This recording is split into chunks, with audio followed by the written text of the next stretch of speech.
இரவு நேர பிரதான செய்தியின் தலைப்பு செய்திகள். புத்தாண்டில் அரசு பேருந்துகள் ஈட்டிய அதிகூடிய வருமானம். கடந்த 2 நாட்களில் பதிவான 36 பாரதூரமான வீதி விபத்துகள். களுத்துறை நாகோடை வைத்தியசாலையில் பெண் வைத்தியருக்கு பாலியல் தொல்லை, நோயாளி கைது.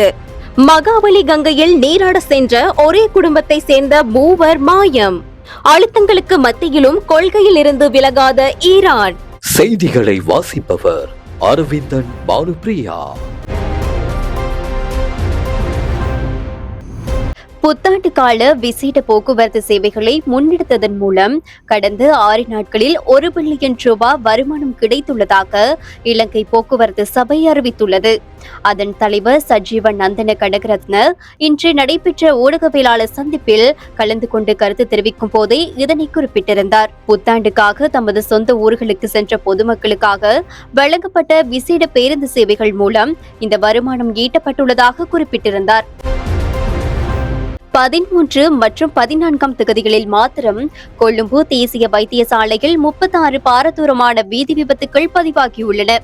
இந்த விபத்துகளில் சிக்கி 2 உயிரிழந்துள்ளனர். ஏப்ரல் 13ஆம் தேதி 19 விபத்துக்களும், புத்தாண்டு தினமான ஏப்ரல் 14ஆம் தேதி 17 விபத்துக்களும் பதிவாகியுள்ளதாக வைத்தியசாலை வட்டாரங்கள் தெரிவித்துள்ளன. இதேவேளை குறித்த 2 நாட்களில் மாத்திரம் 35 வன்முறை சம்பவங்கள் பதிவாகியுள்ளன.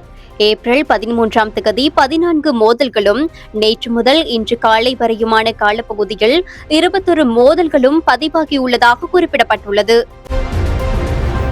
களுத்துறை நாகோட போதனா வைத்தியசாலையில் பணியாற்றும் பெண் வைத்தியர் ஒருவருக்கு பாலியல் தொல்லை கொடுத்த குற்றச்சாட்டில் நோயாளி ஒருவர் போலீசாரால் கைது செய்யப்பட்டுள்ளார். மத்துகம பிம்புர வைத்தியசாலையில் சிகிச்சை பெற்று வந்த குறித்த நபர் மேலதிக சிகிச்சைக்காக நாகோட வைத்தியசாலைக்கு மாற்றப்பட்டிருந்தார்.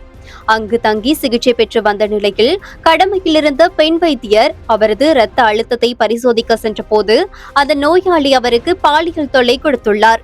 சம்பவம் குறித்து வைத்தியர் எச்சரிக்கை விடுத்திருந்த போதிலும் அந்த நபர் 2வது முறையாகவும் அநாகரிகமான முறையில் நடந்து கொண்டுள்ளார்.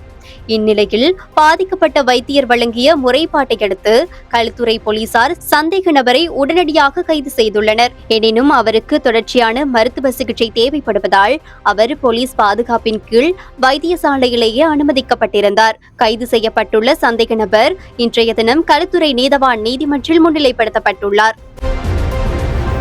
சேரனுவர சோமாவதி வனத்தினூடாக பாயும் மகாபலி கங்கையில் நீராட சென்ற ஒரே குடும்பத்தை சேர்ந்த 3 சகோதரர்கள் நீரில் மூழ்கி காணாமல் போயுள்ளனர். நேற்று இந்த விபத்து நேர்ந்துள்ளது. இவ்வாறு நீரில் மூழ்கியவர்கள் மஹிந்தபுர பகுதியை சேர்ந்த 24, 34 மற்றும் 35 வயதுடைய ஒரே குடும்பத்தை சேர்ந்த 3 சகோதரர்கள் ஆவார். காணாமல் போனவர்களின் உடல்களை தேடும் பணியில் கடற்படை உயிர் பாதுகாப்பு பிரிவினரும் சேரனுவர போலீஸ் அதிகாரிகளும் இணைந்து தேடுதல் நடவடிக்கைகளை முன்னெடுத்து வருகின்றனர். அமெரிக்காவின் அழுத்தங்களுக்கு மத்தியில் ஈரான் தனது நிலைப்பாட்டை எவ்விதத்திலும் மாற்றிக்கொள்ளவில்லை என தெரிவிக்கப்படுகிறது. தெஹ்ரானை சேர்ந்த ஆய்வாளர் அப்பாஸ் அஷ்லானி இந்த விடயத்தை குறிப்பிட்டுள்ளார்.